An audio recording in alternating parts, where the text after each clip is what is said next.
विद्यार्थियों, Hindi study with Rajendra sir YouTube channel पर आपका हार्दिक स्वागत है। आज हम कक्षा 10वीं विषय हिंदी का मॉडल पेपर 2022 माध्यमिक शिक्षा बोर्ड द्वारा आयोजित जो मॉडल पेपर है उसको उत्तर सहित सॉल्व करने जा रहे हैं। देखें, बिना देरी किए हुए शुरू करते हैं।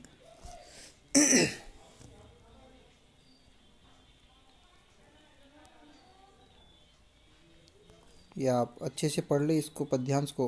अनुशासन ही वह कुंजी जिससे हम जीवन का विकास कर पाते हैं, सफलता के अनेक चरण छूते हैं।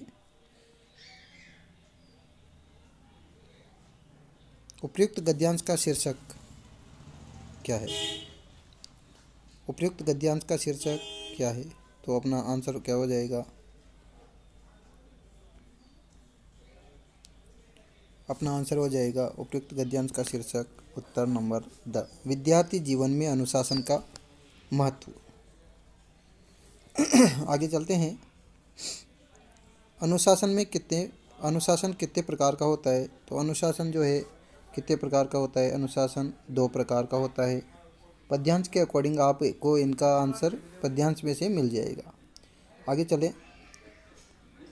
3rd नंबर पे व्यक्ति के जीवन काल का सघन साधना काल कौन सा होता है?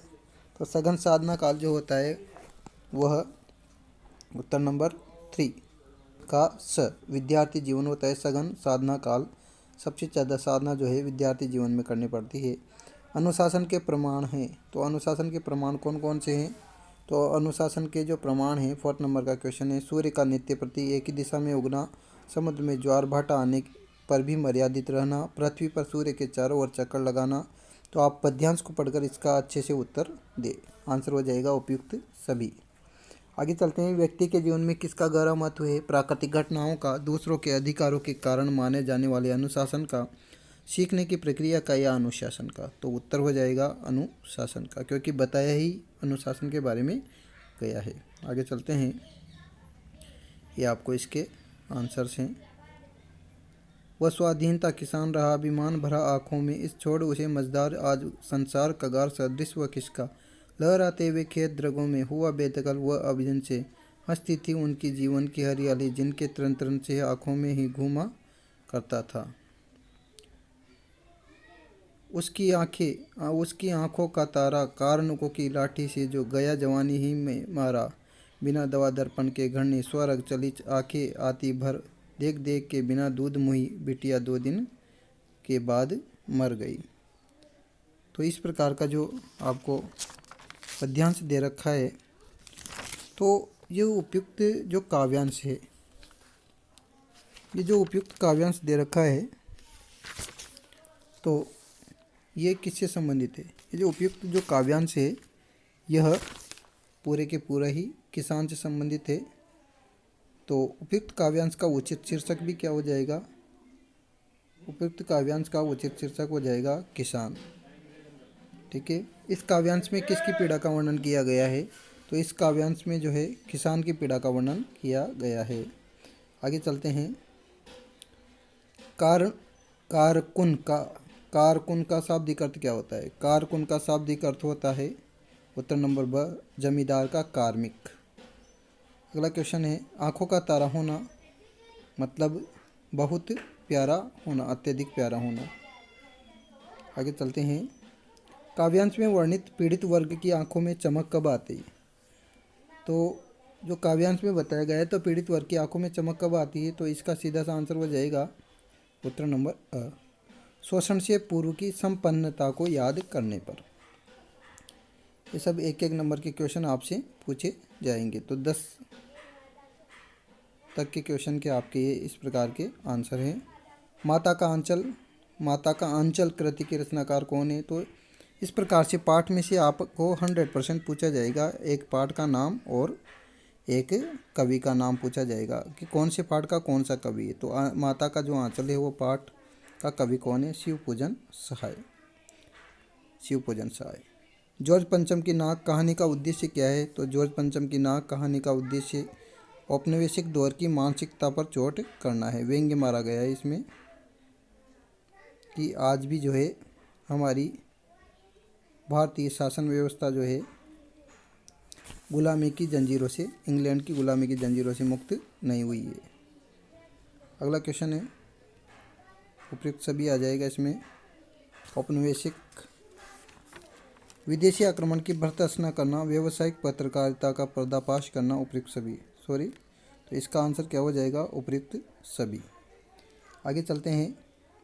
रिक्त स्थानों की पूर्ति, भाववाचक संज्ञा की रचना मुख्यतः किस प्रकार के शब्दों से होती है?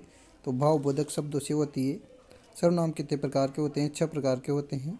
पुरुषवाचक, निश्चयवाचक, अनिश्चयवाचक, संकेतवाचक, जिसको सार्वनामिक भी कहते हैं, है ना, निजवाचक।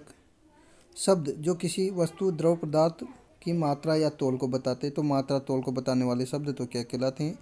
द्रव्यवाचक संज्ञा कहती है, जिसका दूसरा नाम क्या है? इसका दूसरा नाम जो है पदार्थवाचक संज्ञा भी इसको कहा जा सकता है। ठीक है। अगर बात करें, क्वेश्चन आपसे पूछा जाए कि संज्ञा कितने प्रकार की होती है, तो संज्ञा जो होती है वह 3 प्रकार की होती है। पहली होती है व्यक्तिवाचक संज्ञा, ठीक है, दूसरी होती है जातिवाचक संज्ञा, और तीसरी होती है भाववाचक संज्ञा। ठीक है, 3 प्रकार की ही होती है संज्ञा। जातिवाचक के भेद होते हैं कौन कौन से? एक तो पदार्थवाचक संज्ञा, और एक होती है कौन सी? एक होती है समूहवाचक संज्ञा, समूहवाचक संज्ञा। ठीक है।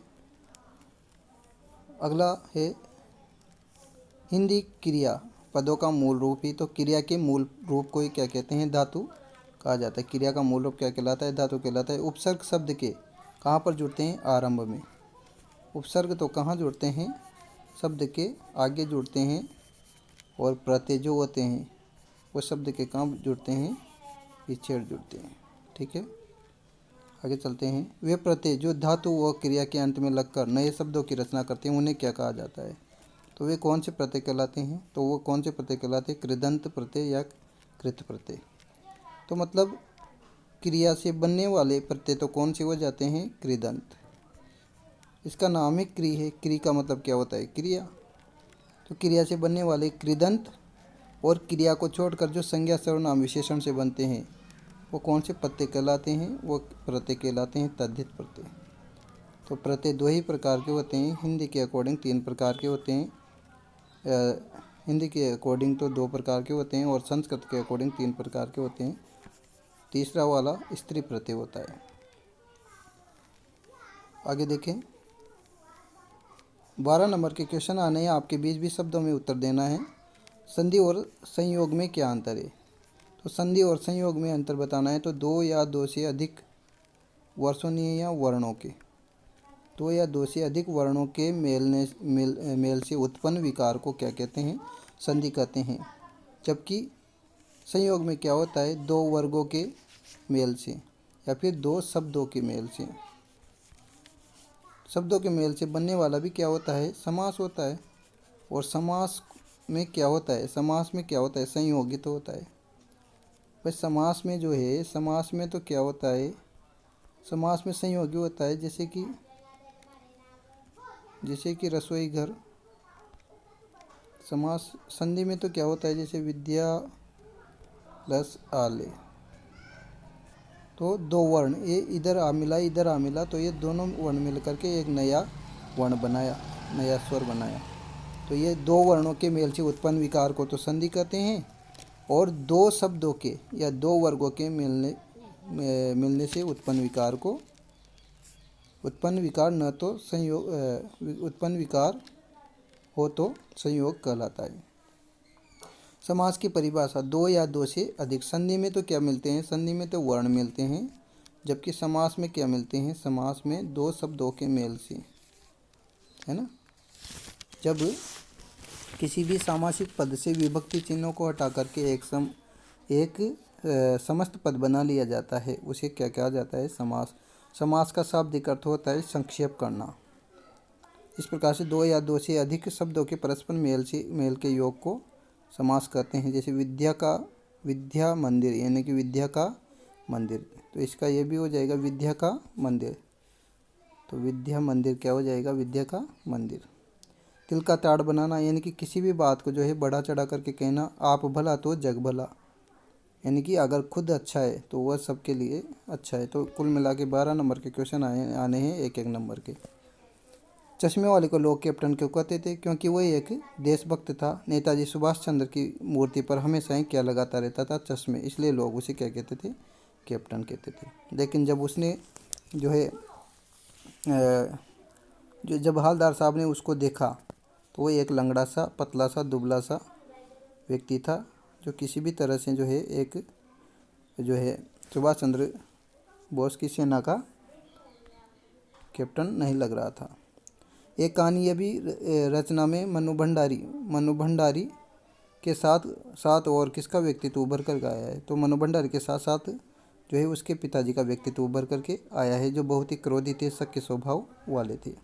सुशीर वाद्यों से क्या अभिप्राय है? सुशीर वाद्यों का मतलब होता है मुंह से फूंक कर बजाए जाने वाले यंत्र। तो मुंह से फूंक कर बजाए जाने वाले वाद्य यंत्रों को सुशीर वाद्य कहा जाता है। यह वाद्य छेद, इन वाद्यों में क्या होता है? छेद वाले अंदर से खोखला होता है और पॉलिसी नली होती है। जैसे बांसुरी है, शहनाई है, ये किसके उदाहरण है? सुशीर वाद्यों के। आगे है उद्धव के व्यवहार की तुलना किस किस से की गई है? तो उद्धव के व्यवहार की तुलना जल में रहने वाले कमल के पत्तों से की गई है और जल में पड़ी हुई तेल की गगरी से की गई है। ठीक है। राम लक्ष्मण परशुराम संवाद रामचरितमानस के किस कांड से लिया गया है? तो ये रामचरितमानस के बाल कांड से लिया गया है, ध्यान रखें इसको, इम्पोर्टेंट क्वेश्चन है। जिसमें सीता स्वयंवर में शिव धनुष भंग हो जाने पर क्रोधित परशुराम जी आते हैं, है ना। सीता स्वयंवर, जब सीता जी की शादी का स्वयंवर होया रहता है, शादी हुई रहती है, तो उसमें जब शिव जी का धनुष तोड़ दिया जाता है, घटना इस प्रकार से होती है जैसे कि शिव जी के धनुष को तोड़ने वाला व्यक्ति ही सीता जी से शादी करेगा। तो शिव जी के धनुष को भगवान श्री राम ने तोड़ दिया था। तो परशुराम जी को उस धनुष की रक्षा के लिए ही वह इस संसार में थे, तो वह क्रोधित होते हुए आते हैं। उत्साह कविता में बादल किन किन अर्थों की ओर संकेत करता है? तो उत्साह कविता में जो बादल है, प्रस्तुत कविता में बादल जो है पीड़ित जो प्यासी जो व्यक्ति हैं, उन प्यासी व्यक्तियों की प्यास बुझाने के लिए और सुख देने वाली शक्ति के रूप में और क्रांतिकारी पुरुष और समाज को नवजीवन वाले कवि के रूप में संकेत करता है। माता का अंचल पाठ के उन प्रसंगों के नाम लिखो जो आपके दिल को छू गए। तो माता का अंचल पाठ में हमें जो है तो माता के द्वारा जब तोता, मैना, कबूतर उड़ाने वाला खेल करके जब बच्चे को खाना खिलाया जाता है भोलानाथ को, और या फिर सांप निकलने पर जब वो दौड़ करके माता के लिपट जाता है, तो वो वाला प्रसंग हमें हमारे दिल को छू जाता है। साना साना हाथ जोड़ी यात्रा व्रत में, ये क्या है? यात्रा व्रत। इस प्रकार का एक क्वेश्चन आपको डेफिनेटली एग्जाम में देखने को मिलेगा। यात्रा व्रत या संस्मरण, है ना, या कहानी, तो 3 पार्ट ही अपने बुक में। तो ये आप अच्छे से ध्यान रखें कि ये कौन से यात्रा व्रत है या संस्मरण है या क्या चीज़ है। तो साना साना हाथ जोड़ी यात्रा व्रत है। तो इसमें क्या बात बताइए? इसमें पूर्व उत्तर भारत के सिक्किम राज्य की राजधानी क्या है? गंगटोक शहर, और उसके आगे हिमालय की यात्रा का वर्णन किया गया है। गंगटोक शहर और हिमालय की यात्रा का वर्णन किया गया है। खंड ब की बात करें तो खंड ब में आपके 4 नंबर से 16 नंबर तक के क्वेश्चन आएंगे, जो 40 शब्दों में उत्तर देना है। और जो है जिस प्रकार से हवलदार साहब को दूसरी बार देखने पर मूर्ति में क्या अंतर दिखाई दिया? दूसरी बार देखने पर मूर्ति का चश्मा बदला हुआ था। पहले कैसा चश्मा था? मोटे फ्रेम वाला चौकोर चश्मा लगा हुआ था। और अब कौन सा चश्मा था? अब गोल चश्मा लगा हुआ था, तार वाला। बाल गोविंद भगत किस प्रकार के व्यक्ति को अधिक स्नेह का पात्र मानते थे और क्यों? बाल गोविंद भगत जो कमज़ोर व्यक्ति होता है, असहाय व्यक्ति होता है, बीमार व्यक्ति होता है, गरीब व्यक्ति होता है, इस प्रकार के व्यक्ति को स्नेह का पात्र मानते थे। उनकी समझ में क्या है? ऐसे जो आदमी होते हैं ना, उनको बहुत ज़्यादा प्यार देना चाहिए और उनके देखभाल की आवश्यकता होती है। आगे चलते हैं। क्वेश्चन नंबर 6, लेखक ने 2nd क्लास का रेल का टिकट लेने का क्या कारण बताया? लखनवी अंदाज के आधार पर देना है। तो लेखक ने एक तो कारण बताया था उसका भीड़ से बचने के लिए, और अकेले में नई कहानी के संबंध में सोच सकने के लिए, और खिड़की से प्राकृतिक दृश्य देख सकने के लिए 2nd क्लास का टिकट लिया था। आगे चलते हैं। काशी की क्या विशेषता बताई गई है? काशी की सीधी सी बात बताई गई, काशी संस्कृति की पाठशाला है, पूरी संस्कृति काशी में समाई हुई है। और काशी में कलाधर हनुमान जी और नृत्य करते हुए जो है विश्वनाथ यानी भगवान शंकर है। काशी में बिस्मिल्लाह खां हैं और काशी में अलग अलग मज़हब के और तहजीब के तौर तरीके वाले लोग रहते हैं। सबकी अपनी अपनी बोली है, उत्सव है, त्यौहार है, संगीत है, सेहरा बनना है और अपने नोहा है। और जो है वहाँ पर जो है सभी धर्मों को मानने वाले लोग रहते हैं। आगे चलते हैं। सूरदास जी ने उद्धव और कमल के पत्ते में क्या समानता बताइए। तो सूरदास जी ने उद्धव और कमल के पत्ते में कहा है, उद्धव जी के व्यवहार को देखते हुए सूरदास जी ने, मात्रिक मिस्टेक आ रही है इसमें, तो सूरदास जी ने उद्धव की तुलना जल में रहने वाले कमल के पत्तों से की है कि जिस प्रकार से जल में रहकर भी कमल के पत्ते पर जल का प्रभाव नहीं रहता, कहने का मतलब उस पर पानी की एक भी बूंद नहीं ठहरती, उसी प्रकार से जल से स्वयं टिकने नहीं देते, जल को स्वयं पर टिकने नहीं देते। उसी प्रकार उद्धव भी भगवान श्री कृष्ण के साथ रहते हुए भी उनके प्रेम से क्या रहे हैं, अप्रभावित रहे हैं, उनके प्रेम से दूर रहे हैं। आगे चलते हैं। दोहा नामक छंद 100% आपके यहाँ से या तो दोहा पूछा जाएगा या तो चौपाई पूछी जाएगी। तो आपका इसको जो है इसकी प्रैक्टिस आपको करवाई जाएगी। आपकी जो बुक है, तो बुक का जब चैप्टर ख़त्म हो जाता है तो उस चैप्टर के लास्ट में इस प्रकार से आपको जो है दोहा के बारे में छपे कुंडलियाँ और इस प्रकार के परिभाषाएं देखने को मिलेगी। तो एक क्वेश्चन डेफिनेटली आपको इस प्रकार से पूछा जाएगा। तो दोहा छंद में कितने चरण होते हैं? 4 चरण होते हैं, ठीक है। जिस प्रकार रामायण में पढ़ते हैं ना अपन, है ना, तो जैसे श्री गुरु चरण सरोज रज 1 चरण, और निज मन मुकुर सुधारी 2 चरण, और बरन रघुबर बिमल जसु 3 चरण, और जो दायक फल 4। तो इस प्रकार से आपके 2 चिन्ह आते हैं। तो ये क्या होता है? दोहा। तो आपके राम लक्ष्मण परशुराम संवाद में दोहा छंद है, चौपाई छंद है और सोरठा भी है। सोरठा दोहा का उल्टा होता है, ठीक है। आगे चलते हैं। कन्यादान कविता में एक माँ अपनी बेटी को क्या सीख दे रही है? बहुत ही शानदार क्वेश्चन है। पहली सीख माँ अपनी बेटी को देती है कि अपनी सुंदरता पर कभी घमंड मत करना, क्योंकि सुंदरता कभी स्थायी नहीं होती। दूसरा ये बताती है कि आग का प्रयोग सिर्फ खाना बनाने के लिए है, तुम स्वयं को इसमें जलाने का जो है प्रयत्न मत करना और इसका हमेशा विरोध करना। और तीसरा ये बताया कि आभूषणों और वस्त्रों के प्रति कभी भी आकर्षित मत होना। तीसरा बताया वस्त्रों और आभूषणों के प्रति आकर्षण मत रखना, और क्योंकि स्त्री जीवन के क्या होते हैं? बंधन होते हैं। लड़की होना लेकिन लड़की जैसी दिखाई मत देना, अर्थात किसी भी प्रकार के शोषण का जो है तुम घबराना मत और उसका डट करके सामना करना। आगे देखो। अट नहीं रही है यानी शोभा नहीं पा रही है या समा नहीं पा रही है। कविता के आधार पर फागुन के जो ऋतु है, फागुन का जो मौसम है, उसका वर्णन किया गया है। तो कवि ऋतुराज ने वर्णन करते हुए कहा है कि फागुन महीने की सुंदरता इस प्रकार की सुंदरता होती है कि प्रकृति में चारों तरफ प्रकृति जो है सुंदरमय हो जाती है, और उस प्रत्येक पेड़ों पर जो है सुंदर सुंदर फूल खिलने लग जाते हैं, पूरा वातावरण महकने लग जाता है। चारों तरफ हरियाली, रंग बिरंगी तितलियाँ, भंवरों के मधुर गुंजार सुनाई देते हैं, भंवरे गुंजार करने लग जाते हैं, रंग बिरंगी तितलियाँ उड़ने लग जाती है, चारों तरफ हरियाली छा जाती है और दिखाई देते हैं। लाल लाल फूलों की सुंदरता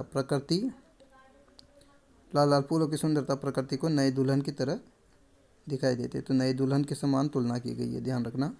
महतारी के हाथ से खाना खाने पर बच्चों का पेट भरता है। तो ये आपके माता का अंचल पाठ से लिया गया है। जब भोलानाथ जो है अपने पिता से जब खाता था ना, तो वह वाला आंसर आएगा इसमें। तो ऐसा क्यों कहा गया है?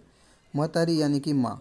महतारी का मतलब क्या होता है? माँ। बच्चे को खेल खेल में कहानी सुना करके बड़े ही प्यार से बच्चों का ध्यान खाने पर से हटा देती है ना, और खेल में लगा देती है। इसी बीच उनको बीच बीच में मुंह में कोर देती जाती है, छोटे छोटे कोर, जो कि माँ ही कर सकती है, आदमी नहीं कर सकता, ऐसा इसलिए कहा गया है। और वह तोता, चिड़िया इस प्रकार से जो है पक्षियों के माध्यम से जो है उसको खाना खिलाती है। अगला क्वेश्चन है अपना, नई दिल्ली का काया पलट क्यों किया जा रहा था? जॉर्ज पंचम के नागपाठ के आधार पर स्पष्ट करो। तो सीधी सी बात है, इंग्लैंड की रानी एलिजाबेथ जो है हिंदुस्तान आ रही थी और भारत आ रही थी, है ना। भारत में भी दिल्ली में आ रही थी। उनके कार्यक्रम का ब्यौरा, उनकी वेशभूषा, दर्जी परेशान था क्योंकि उनकी वेशभूषा किस प्रकार की बनाई जाए, खान पान सभी के विषय में बड़ी चर्चा चल रही थी। और खबरों में हिंदुस्तान की राजधानी में तहलका मचा हुआ था, और रानी पालम के हवाई अड्डे पर। रानी कहाँ पर उतरेगी? पालम के हवाई अड्डे पर उतरेगी। इसलिए दिल्ली का क्या हो रहा था? काया पलट हो रहा था और सड़कों को जो है दुल्हन की तरह सजाया गया था, मतलब रंग रोगन किया गया था। नारगे ने, यानी कि नारगे, इसका पूरा नाम क्या है? जितेन नारगे। ध्यान रखें, जितेन नारगे, जो एक क्या था? ड्राइवर था। जितेन नारगे एक ड्राइवर था। तो लेखिका ने धर्म चक्र की क्या विशेषता बताई? तो ये बौद्ध धर्म के अनुयायी इस धर्म चक्र को घुमाते हैं। तो लेखिका जब पूर्वोत्तर भारत के सिक्किम राज्य की राजधानी गंगटोक में आई थी, वहाँ पर एक कुटिया में एक घूमता हुआ धर्म चक्र देखा। और तो लेखिका ने पूछने पर जितेंद्र आर्गे ने बताया कि ये एक धर्म चक्र है जिसको प्रेयर व्हील कहा जाता है, यानी कि बौद्ध व्यक्ति जो होते हैं वह प्रार्थना के समय इस पहिए को घुमाते हैं और ऐसा माना जाता है कि इसे घुमाने से सारे पाप धुल जाते हैं। मनु भंडारी का जीवन और कृतित्व संक्षिप्त शब्दों में लिखिए। तो इस प्रकार का क्वेश्चन आएगा। तो मनु भंडारी का 1931 में जन्म हुआ, भानपुरा मध्य प्रदेश में जन्म हुआ था और शिक्षा दीक्षा राजस्थान के अजमेर में हुई थी। और हिंदी कथा साहित्य की प्रमुख लेखिका, स्त्री मन से जुड़ी अनुभूतियों को देखा जा सकता है। इन्होंने कहानियाँ, उपन्यास, आत्मकथाएँ लिखी, पुरस्कार प्राप्त किए और मृत्यु कब हुई? 15 नवंबर 2021 को। इस प्रकार का इतना सा आपको परिचय देना है, क्योंकि आपके अब 2-2 नंबर के ही परिचय रह चुके हैं। तो आप विशेष रूप से इनके माता पिता का नाम, जगह का नाम, स्थान का नाम और मृत्यु ध्यान रखें। इसी प्रकार से अथवा में दे रखा है आपको रामवृक्ष बेनीपुरी। तो इनका जन्म 1899 बेनीपुर गांव में हुआ था, जो कि बिहार के राज्य में है। मैट्रिक पास की, स्वतंत्रता आंदोलन से जुड़ गए। 15 वर्ष की आयु में इन्होंने पत्र पत्रिकाएँ छपने लगी, नाटक, उपन्यास, कहानी, यात्रा वृत्तांत, रेखा चित्र लिखे। और इन्हें क्या कहा जाता है? कलम का जादूगर किसे कहा जाता है? रामवृक्ष बेनीपुरी को। इनकी मृत्यु 1968 में हुई। जयशंकर प्रसाद का देखो आप लोग, तो ये 4 परिचय दे रखे हैं इन्होंने। 2 तो काव्य से दे रखे हैं, कविता से, और 2 गद्यांश से, गद्य भाग से, प्रोज से दे रखे हैं। जयशंकर प्रसाद बहुत ही इम्पोर्टेंट है, एग्जाम में आएगा 100% है। छायावादी कवि जयशंकर प्रसाद का जन्म 1889 में वाराणसी में हुआ।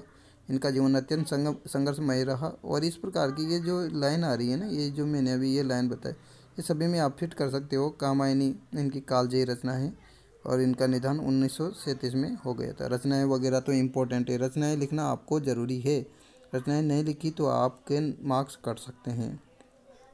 इसी प्रकार से गिरिजा कुमार माथुर का दे रखा है इसने बहुत ही शॉर्ट जीवन परिचय, ठीक है। कृतित्व दे रखा है और जीवन परिचय दे रखा है। तो देख लें आप, देहांत 1994 में, 1918 में इनका जन्म हुआ था। आगे चलते हैं।